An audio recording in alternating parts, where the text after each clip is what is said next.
नमस्कार दोस्तों, आप सभी का एक बार फिर से हार्दिक स्वागत है।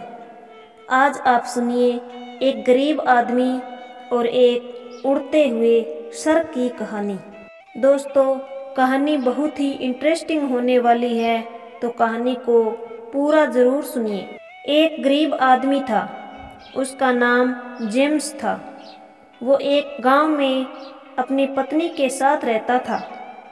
वो भिक्षा मांगकर अपना गुजर बसर करता था, लेकिन वो अपने जीवन से खुश नहीं था, क्योंकि वो दिन भर भिक्षा मांगता था, फिर भी उसे और उसकी पत्नी को भर पेट भोजन नहीं मिल पाता था। उन दोनों को कम खाकर ही गुजारा करना पड़ता था। एक दिन जेम्स की पत्नी बोली, कब तक कम खाना खाकर गुजारा करेंगे? इसका कुछ तो करिए, अब नहीं रहा जाता, हर रोज भूखा ही सोना पड़ता है, कभी भी भर पेट भोजन नहीं मिलता। ये सुनकर जेम्स बोला, मैं क्या करूं? मैं तो दिन भर भिक्षा मांगता हूं और कर ही क्या सकता हूं। जेम्स की पत्नी बोली, मैंने सुना है हिमालय पे एक महाज्ञानी साधु रहते हैं। वो सभी तरह की समस्या का समाधान बताते हैं। आप उनसे जाकर मिलिए और उनसे पता करिए कि इस समस्या का समाधान क्या है। तब जेम्स बोला, ठीक है, मैं कल ही उनसे मिलने के लिए निकलता हूँ। हिमालय जेम्स के घर से बहुत दूर था। वो अगले दिन सुबह ही हिमालय के लिए निकल गया। जेम्स चलता रहा। चलते चलते वो थक गया। तब वो एक विशाल पेड़ की छांव में बैठकर आराम करने लगा। जेम्स आराम कर रहा था, तभी वो विशाल पेड़ बोला, कहाँ जा रहे हो? पेड़ की आवाज़ सुनकर जेम्स पहले तो डर गया, लेकिन खुद को संभालते हुए बोला, मैं हिमालय एक ज्ञानी साधु से मिलने जा रहा हूँ।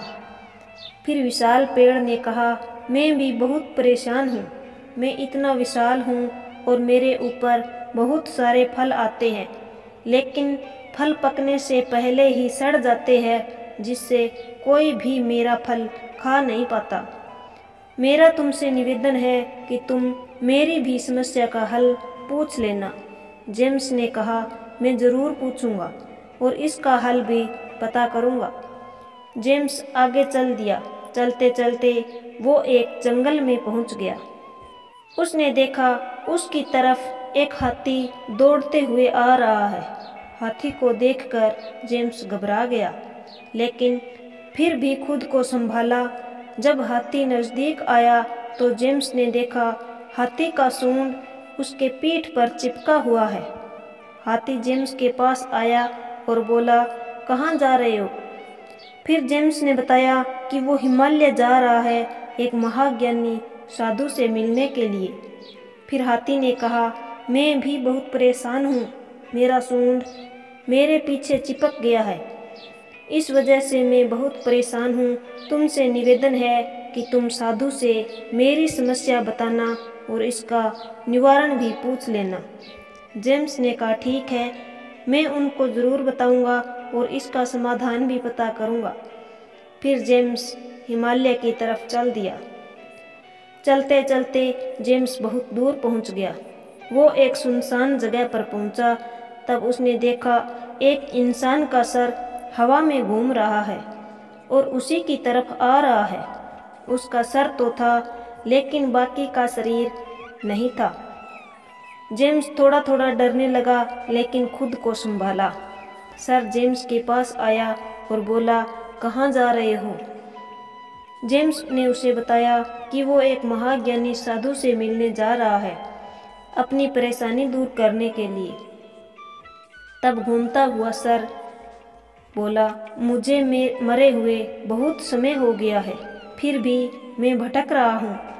केवल मेरा सर है और मैं ना खा सकता हूँ ना पी सकता हूँ, और मुझे हमेशा प्यास लगी रहती है, लेकिन मैं हर वक्त भटकता रहता हूँ। मेरा तुमसे निवेदन है कि मेरे बारे में भी उस ज्ञानी साधु को बताना और इसका हल भी पूछना। जेम्स ने कहा, मैं तुम्हारे बारे में भी उनको ज़रूर बताऊंगा और इसका हल भी पता करूंगा। फिर जेम्स आगे चल दिया। फिर चलते चलते वो दूसरे राज्य में पहुंच गया। वहाँ उसने देखा कि एक बहुत बड़ा और गहरा तालाब है, लेकिन उसमें पानी नहीं है। वो बिल्कुल खाली है। जेम्स उसी खाली तालाब के किनारे बैठकर आराम करने लगा।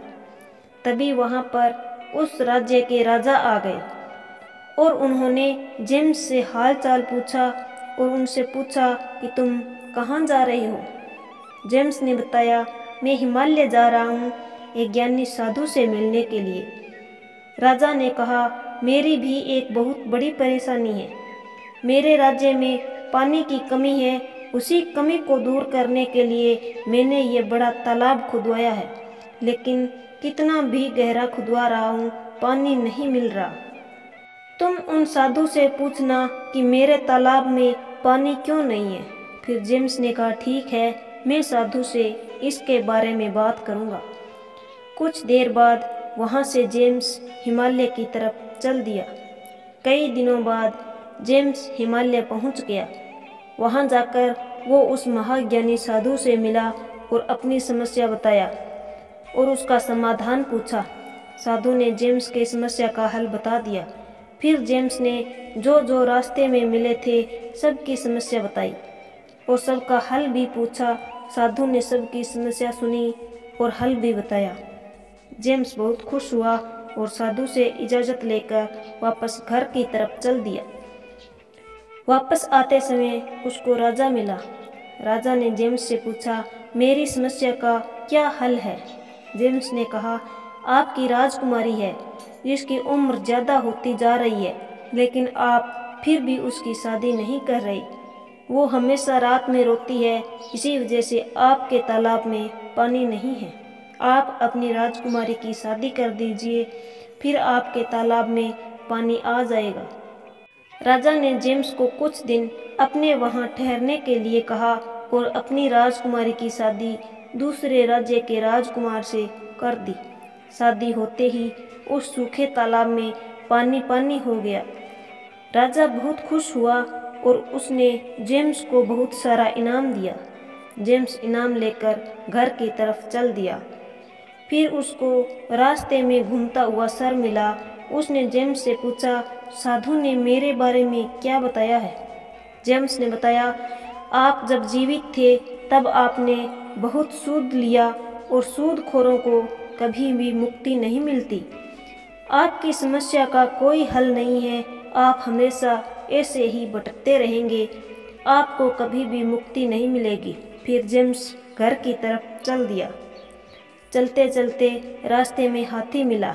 हाथी दौड़ता हुआ जेम्स के पास पहुंचा और पूछा, मेरे बारे में साधु ने क्या बताया। जेम्स ने बताया कि तुम लोगों को बहुत परेशान करते थे। जो भी जंगल से गुजरता था तुम उनको डराते थे और परेशान करते थे। इसी वजह से तुम्हारा सूंड तुम्हारी पीठ से चिपक गया है। इसका समाधान यही है कि तुम किसी नेक इंसान को अपनी पीठ पर बिठाकर घुमाओ और आगे से किसी राहगीर को परेशान नहीं करोगे। हाथी ने कहा, तुम एक नेक आदमी हो, आओ मेरी पीठ पर बैठो, मैं तुमको तुम्हारे घर तक पहुंचा दूंगा। फिर जेम्स हाथी की पीठ पर बैठ गया।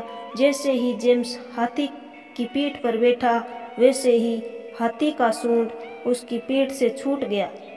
हाथी बहुत खुश हुआ और जेम्स को लेकर उसके घर की तरफ चल पड़ा। फिर चलते चलते वो विशाल पेड़ मिला। पेड़ ने जेम्स से पूछा, मेरी समस्या का क्या हल बताया है उस साधु ने।